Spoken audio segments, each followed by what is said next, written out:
Dietary changes and nutrition can make a huge impact on having bowel or bladder incontinence.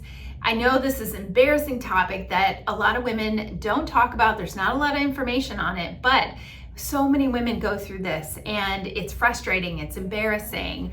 Well, today we're going to dive into the topic to talk more about what things in your diet you can manipulate, what you can alter or change, what might be irritating your symptoms, and also what changes you can make on your own to see if they are making a bigger change forward and helping your incontinence problem. My name is Dr. Dawn Andalone. I'm a pelvic floor specialist, and after working with so many women with this issue, I have really dialed in teaching them the proper things that they can change. And so much of it is about what your habits are like, what your lifestyle is like. It's not just always a muscle problem, but that is a big portion of it too. So if you haven't already seen a pelvic floor specialist, a pelvic floor physical therapist, it's a great resource that you may not realize can help you with this problem and help solve it without any invasive measures like having a surgery or taking medications. With the clients that we see, we have them fill out a bladder log, and this can tell a lot. And you can do this on your own, where you're writing what you're eating and drinking in a 24-hour period, see how many times you're going to the bathroom, when actually you had any leaking or incontinence problems, when you felt your symptoms, and kind of match that up with what your eating and drinking looks like in a day. And so looking at your nutrition, there are some things that can trigger your symptoms and make them worse. So the first thing, and very obvious that a lot of people know this, that caffeine, yes, it definitely can trigger your symptoms. For women that either run, jump, or trying to do more exercise, or they cough or sneeze and they're leaking, this is called stress incontinence. Caffeine and consuming caffeine before you go and exercise can actually irritate the symptoms and cause them to be worse. So we do recommend having a 2-hour window between consuming caffeine and then going to exercise as one thing that can, it's not the end all be all, but is one thing that can help your symptoms get better too. Caffeine is also stimulating your bowels, and so you will, if you already have an incontinence issue and trouble with any fecal incontinence, then caffeine will definitely make you run to the bathroom a little bit faster. So looking at ways to cut that out, looking at non-caffeinated options with decaf coffee still may trigger it a little bit, but it might not be as much, or switching to an herbal tea or something that's a little bit softer on your digestive tract too, with stimulating your bowel and bladder. The second thing is alcohol. It definitely has that diuretic effect and irritates your bladder in a way of making you feel like you have to go to the bathroom. For women that also have something called interstitial cystitis, this alcohol can also trigger the symptoms, create more of that burning or that pain or irritation upon urination, or make you feel like you have to go more often. So alcohol is another thing that you can try cutting out if you are having this problem. I'm going to mention 3 more things that you may not realize: spicy foods, highly acidic foods or drinks, even like lemonade or something with citrus. This can irritate bowel and bladder symptoms.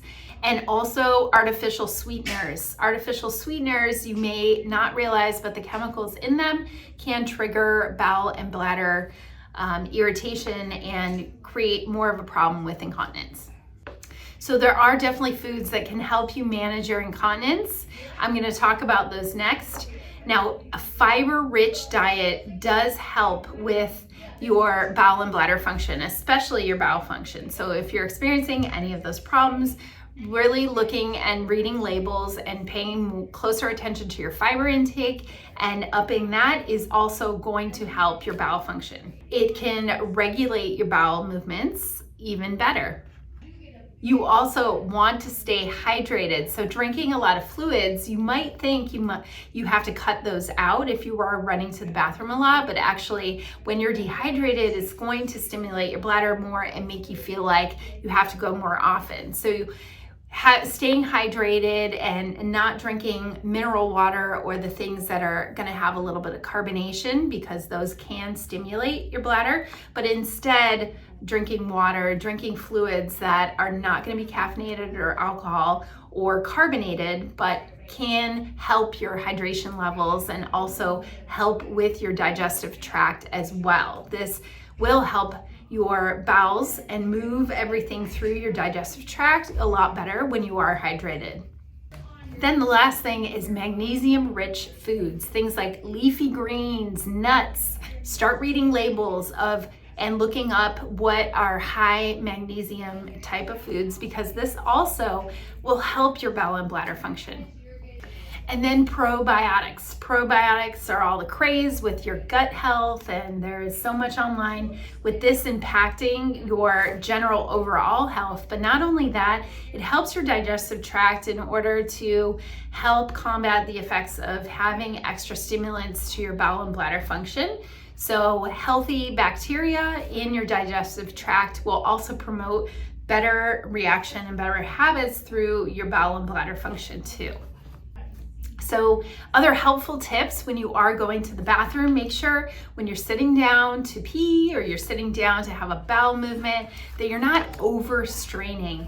Things that can help with having a bowel movement are using something called a squatty potty. So if you're getting constipated or you are increasing your fiber and now you find yourself going to the bathroom more often, you may want to use a squatty potty, which I have the link below.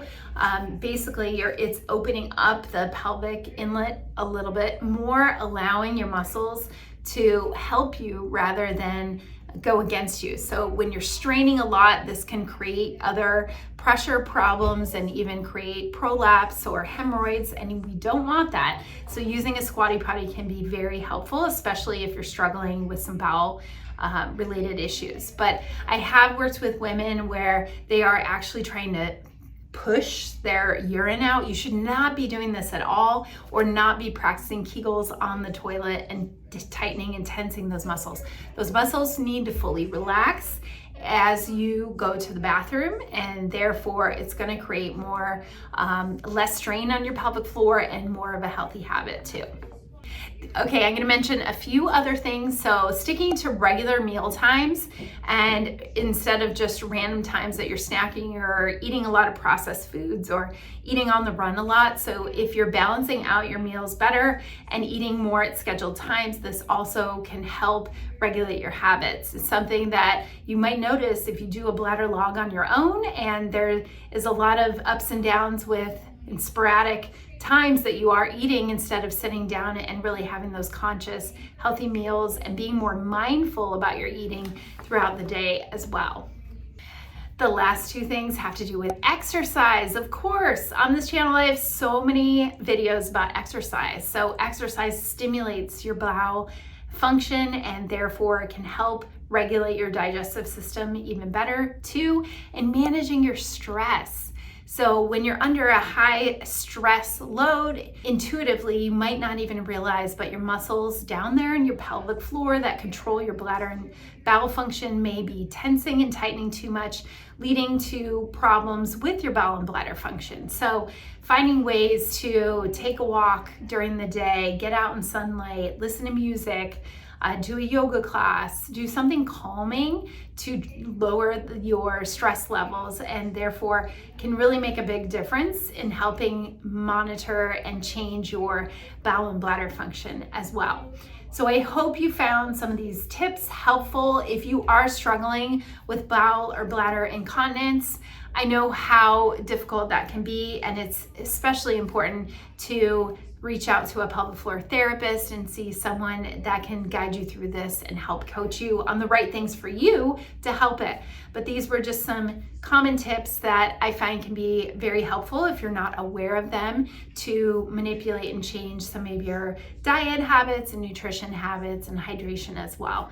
So thanks so much for watching. Hit subscribe if you haven't already, and I'll see you again on another video.